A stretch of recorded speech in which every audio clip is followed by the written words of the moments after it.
ये कहानी उस महान शख्सियत की है जिसने अपने शानदार हुनर और बहुआयामी प्रतिभा से पूरे 55 सालों तक हिंदी सिनेमा पर राज किया। वो महज एक अभिनेता नहीं थे, बल्कि डायलॉग और स्क्रीन राइटिंग में भी उसने अपना लोहा मनवाया। उनकी एक्टिंग इतनी असरदार थी कि जब उसने कॉमेडी की तो दर्शक हंसते हंसते लोटपोट हो गए, और जब उसने गंभीर या भावुक भूमिकाएं निभाईं तो वही दर्शक उसकी अदाकारी में डूबकर अपने आंसुओं को रोक न सके। यह अभिनेता इतना वर्सेटाइल था कि उसने हर तरह की भूमिकाओं में अपनी छाप छोड़ी। खासकर जब वो विलेनी करता था तो दर्शकों का खून खौल उठता था। उसकी अदायगी इतनी प्रभावशाली थी कि लोगों के दिलों में डर और नफरत पैदा कर देती थी, और यही उसकी प्रतिभा की पहचान थी। एक ही अभिनेता जिसने एक तरफ नायक की भूमिका में दर्शकों का दिल जीत लिया तो दूसरी ओर खलनायक के रूप में सबके रोंगटे खड़े कर दिए। आज हम इस वीडियो में बात कर रहे हैं कादिर खान साहब की। 22 अक्टूबर 1937 अफगानिस्तान की राजधानी काबुल में इनका जन्म हुआ था। इनके पिता अब्दुल रहमान खान एक अफगानी पठान थे। वहीं इनकी माता इकबाल बेगम भी पठान थीं और वे बलूचिस्तान के पिशीन इलाके की रहने वाली थीं। कादिर खान जब काफी छोटे थे तो इनके माता पिता काम की तलाश में मुंबई आ गए। इनका बचपन बेहद गरीबी में गुजरा।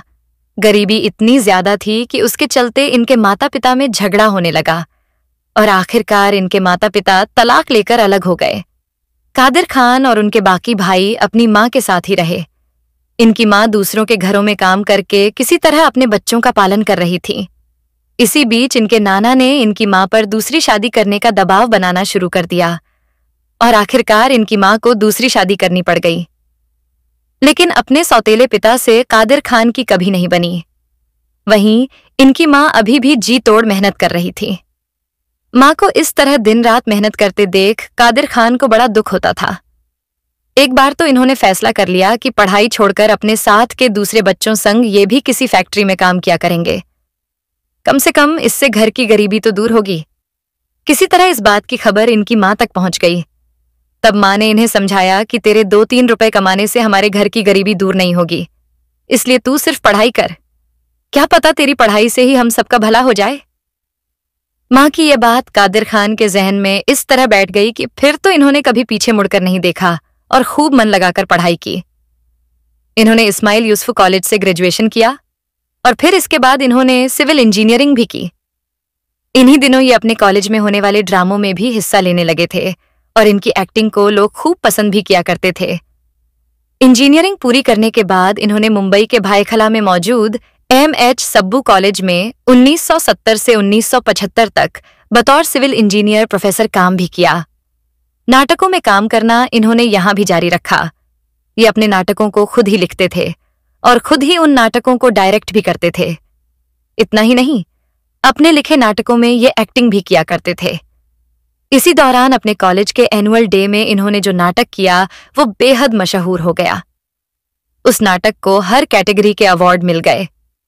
वो नाटक इतना चर्चित हुआ कि दिलीप कुमार साहब ने वो नाटक देखने की ख्वाहिश जताई।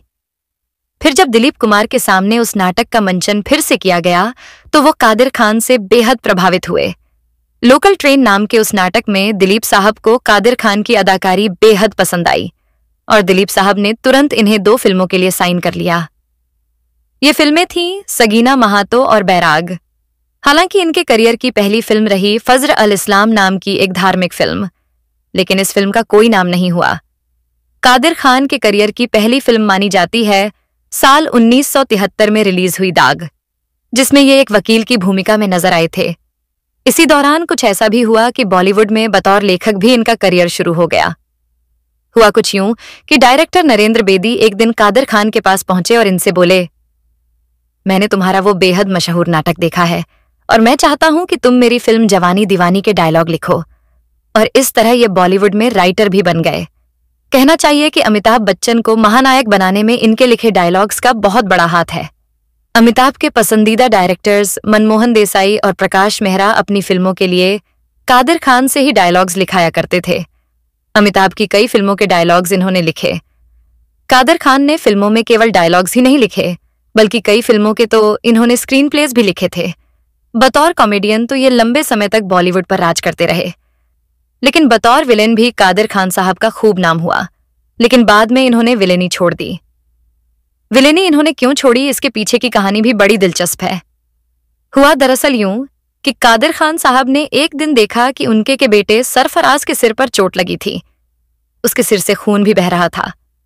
कादिर खान ने जब बेटे से वजह पूछी तो उसने बताया कि मोहल्ले के लड़के उसे ताना मार रहे थे कि तेरा बाप तो विलेन है। बस इसी बात पर झगड़ा हो गया और उसका सिर फूट गया। बस तभी इन्होंने फैसला कर लिया कि अब ये विलेनी नहीं करेंगे। गोविंदा और कादिर खान की कॉमिक केमिस्ट्री को भला कौन भुला सकता है। इस जोड़ी ने दर्शकों को कई फिल्मों में हंसाया। वहीं शक्ति कपूर और असरानी संग भी इन्होंने बड़ी मजेदार कॉमेडी की। अपने फिल्मी करियर में इन्होंने 300 से भी ज्यादा फिल्मों में काम किया है।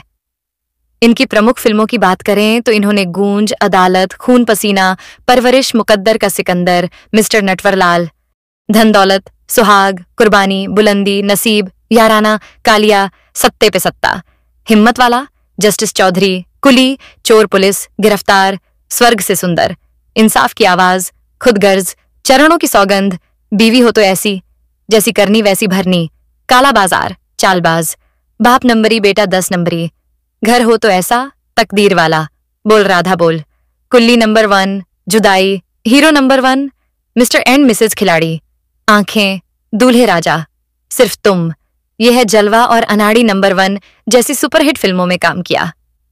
बात अगर कादिर खान की निजी जिंदगी के बारे में करें तो इनके 3 बेटे थे, सरफराज खान, शाहनवाज खान और कुद्दुस खान। इनका बड़ा बेटा कुद्दुस खान कनाडा में रहता है और उसके पास वहीं की नागरिकता है। कहा जाता है कि कादिर खान ने भी अपनी जिंदगी के आखिरी सालों में कनाडा की नागरिकता ले ली थी। हालांकि इस बात की कभी कोई पुष्टि नहीं हो सकी। कादिर खान को मिले अवार्ड्स की बात करें तो इन्हें 1982 में रिलीज हुई फिल्म मेरी आवाज सुनो के लिए Filmfare best dialogue award मिला। साथ ही 1991 में इन्हें बाप नंबरी बेटा 10 नंबरी नाम की फिल्म के लिए फिल्म फेयर बेस्ट कॉमेडियन का अवार्ड मिला। वहीं साल 1993 में अंगार के लिए इन्हें बेस्ट डायलॉग का अवार्ड मिला और कई दफा इन्हें नॉमिनेशन भी मिला। साल 2013 में कादिर खान को हिंदी सिनेमा में इनके योगदान के लिए साहित्य शिरोमणि अवार्ड से भी सम्मानित किया गया था। 26 जनवरी 2019 को भारत सरकार ने कादिर खान को मरणोपरांत पद्मश्री सम्मान से नवाजा था। अपनी जिंदगी के आखिरी दिनों में कादिर खान काफी बीमार रहने लगे थे। ये सुप्रान्यूक्लियर पाल्सी नाम की एक गंभीर दिमागी बीमारी का शिकार हो गए थे। अपने बड़े बेटे कुद्दुस के साथ रहकर ये कनाडा में ही अपना इलाज करा रहे थे। वहीं पर 31 दिसंबर 2018 को 81 साल की उम्र में कादिर खान साहब ने अपनी आखिरी सांस ली। इनकी मौत के वक्त इनका सारा परिवार कनाडा में ही मौजूद था। 5 दशकों तक सिने प्रेमियों को हंसाने वाले कादिर खान का इस तरह से जाना हर किसी का दिल दुखा गया। देश ही नहीं, दुनिया भर के हिंदी सिनेमा के शौकीनों को कादिर खान की मौत का कई दिनों तक अफसोस रहा। उम्मीद करते हैं आपको वीडियो पसंद आया होगा, तो वीडियो को लाइक करें और हमारे चैनल मनोहर राठौर को सब्सक्राइब करके बेल आइकन जरूर दबा दें। तब तक के लिए जय हिंद।